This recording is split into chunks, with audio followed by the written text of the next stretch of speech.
ফিরে এলাম আজকে বাংলাদেশে। আমাদের একজন দর্শক ফয়সাল, উনি বলছেন যে আমাদের দেশের ডিরেক্টররা ভালো না, তাই তারা আসলে একটা অভিনয়কে ফুটিয়ে তুলতে পারেন না। তুলনামূলকভাবে ভারতের ডিরেক্টরদেরকে তিনি অনেক ভালো বলেছেন। এই প্রশ্নটা আপনাদের তিনজনের কাছেই জানতে চাইবো, কে আগে বলবেন, বলেন।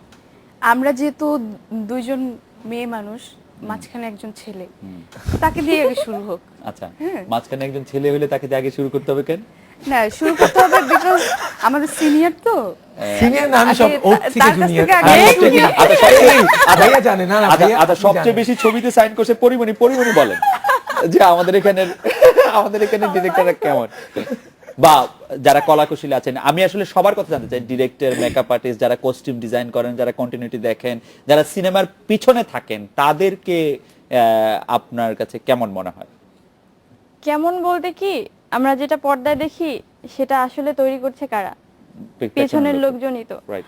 তো যেটা দেখবো সেটাই, যেটা ভালো হচ্ছে সেটা ভালো মেকিং করছে, আসলে তারা ভালো। আর যারা খারাপ মেকিং করছে তারা খারাপ, ইজিলি ব্যাপার। আসলে ভারতের যেটা বলা হচ্ছে যে ভারতে অনেক ভালো করছে, আপনারা আমাদের রাজনীতি থেকে। করেন না কেন? যে এইসব প্রশ্নের উত্তর তো রাজনীতিটা ভালো, যারা ভালো করতেছে তারা ভালো, যারা খারাপ করতেছে তারা খারাপ। এটা কোনো আসলেই প্রশ্নের তো। উত্তর হইলো? যারা এটাই ভালো তো করতেছে উত্তর। তারা খারাপ হবে?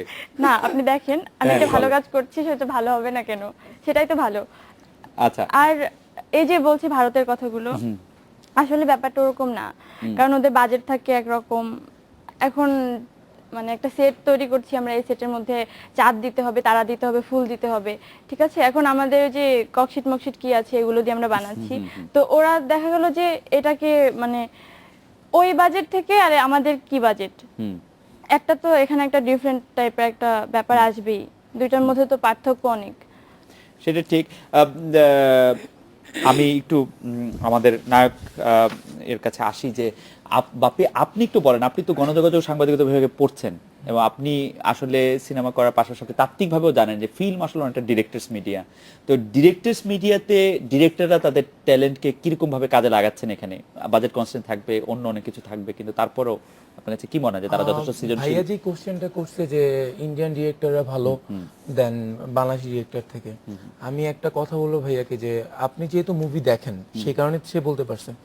সো আমি ভাইয়াকে বলবো যে ভাইয়া, আমাদের যে আগের মুভিগুলো ছিল, লাস্ট 4 থেকে 5 বছর আগের মুভিগুলো যারা ছিল, ওগুলা কি আপনি দেখছেন? ওগুলা ডিরেক্টররাও ভালো ছিল, আমাদের ডিরেক্টররা একই আছে, এখনো ভালোই আছে।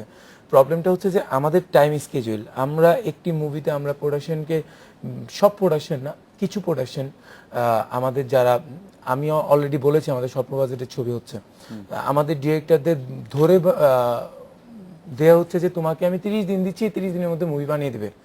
সো একটা বড় স্ক্রিপ্ট সে যদি 30 দিনের মধ্যে মেক করতে হয়, একজন বড় ডিরেক্টরকে দেয়া হয় যে আমার এটা মিনিমাম ভাই 3 মাস লাগবে, আমি কাজ করতে পারবো না, না ভাই আমার 30 দিনে বানায় দাও। সেই ক্ষেত্রে তার কিন্তু ওই এফডিসির মধ্যে বা যে কোনো একটা জায়গায় তার একটু ছবি ধরতে হবে। একজন ডিরেক্টর সব ডিরেক্টর থেকেও সে চিন্তা করবে যে না, আমার এই ছবিটা ধরতে হবে, কারণ আমাকে মার্কেটে টিকে থাকতে হবে।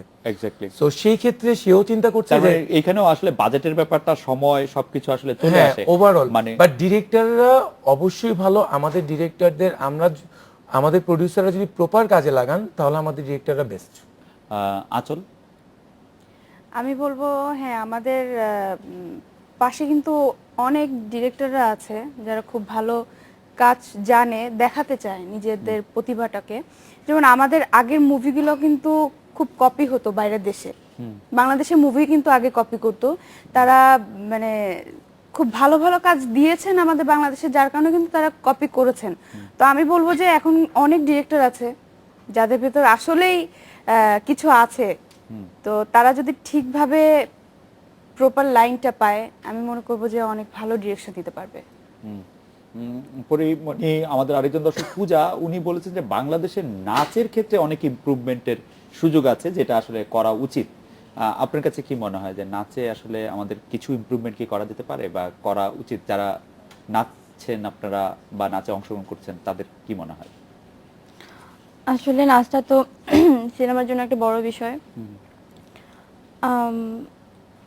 নাচ না শিখে আসলে আমরা কি করি, এই ডান্স ডিরেক্টর দেখিয়ে দিচ্ছে একদম, যখন আমরা যেখানে এই লাইট ক্যামেরা অ্যাকশন সবই রেডি আছে, তখন এক ডান্স ডিরেক্টর দেখিয়ে দিচ্ছে যে এই মুদ্রাটা দাও তোমরা, আমরা একবার দুইবার ট্রাই করে ওই মুদ্রাটাই দিচ্ছি।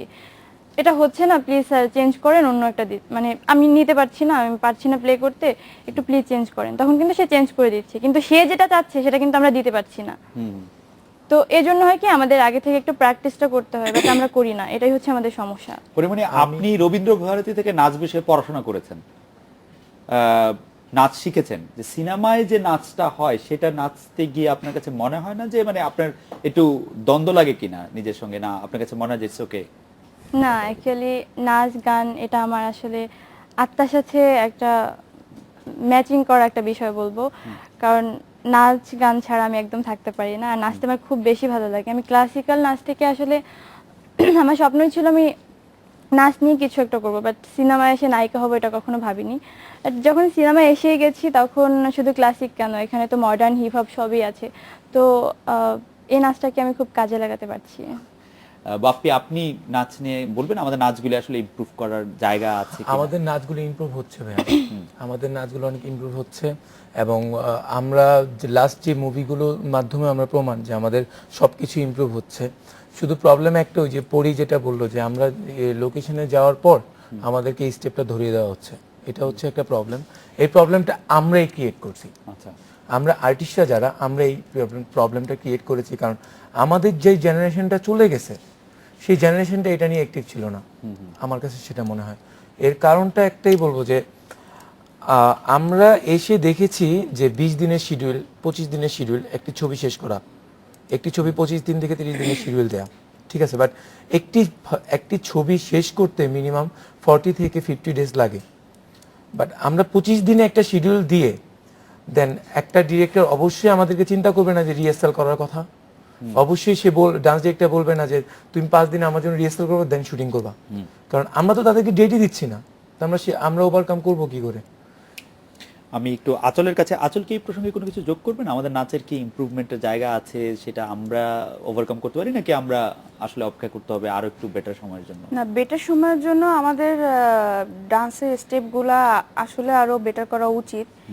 বাপি যেটা বললো যে হ্যাঁ আমরাই আসলে সময় দিচ্ছি না, এটাই কিন্তু রাইট, বিকজ আমরা একটা কাজ শেষ হওয়ার সাথে সাথে মনে করি যে আরেকটা কাজ ধরতে হবে আরেকটা বা কথা আছে আরেকটা। এর মধ্যে ভাই, আমাদের ডিরেক্টররাই যদি আমাদের থেকে সময় চায় যে আমাকে 30 দিন দেন, বা আমার প্রডিউসার যদি সময় চায় 30 দিন দেন, সে যদি আমাদের আমি আপনাকে শুধু এতটুকু বলি যে আমি ঢোকার পর সর্বপ্রথম আমি 40 ডেজ শিডিউল বানিয়েছি। 40 ডেজ সর্বপ্রথম, কেউ 40 ডেজ শিডিউল করেনি। আমি 50 ডেজ শিডিউল দিয়েছি, আমি 60 ডেজ শিডিউল দিয়েছি। কারণ একটাই যে ভাই আপনার কতদিন লাগবে, আপনার ছবিটা কতটুকু, আমার ছবিটা ভাই একটু বড় ছবি, ভাই আমার 50 দিন লাগবে, ওকে ঠিক আছে আপনি 55 দিন নেন। রিজন একটাই, ভালো কাজের জন্য। এই কাজটাই যদি আমরা জেনারেশন টু জেনারেশন করে আসতাম না, তাহলে আমাদের স্টেপ, আমাদের ডান্সের স্টেপ বলেন, আমাদের কোয়ালিটি বলেন, ওভারঅলই আমরা কোনো অংশে কোনো জায়গা থেকে কম থাকতাম না। একটি প্রশ্ন করে আমি বিরতিতে চলে যাই। এখন যারা সিনেমাতে আসছেন তারা সিনেমা থেকে যে প্রাপ্তি, আমি একদম টাকার অঙ্কে প্রাপ্তির কথা বলছি, ইজ ইট ভেরি গুড মানি? এটা ঠিক আছে টাকার অঙ্কে? আমরা জানি যে অন্য দেশের কথা আমরা যারা বলছিলাম, যে ভারতের কথা বা আমরা যদি হলিউড মুভির কথা বলি, সেখানে নায়ক নায়িকারা অনেক টাকা পান। আসলে আমাদের নায়ক নায়িকারাও কি যথেষ্ট পরিমাণে টাকা পান কিনা? না, আমরা একটা বিরতি নিয়ে ফিরে আসি, ওকে। যে আমরা সর্বশেষ এই প্রসঙ্গে কথা বলবো, আমরা একটা বিরতি নিয়ে ফিরছি।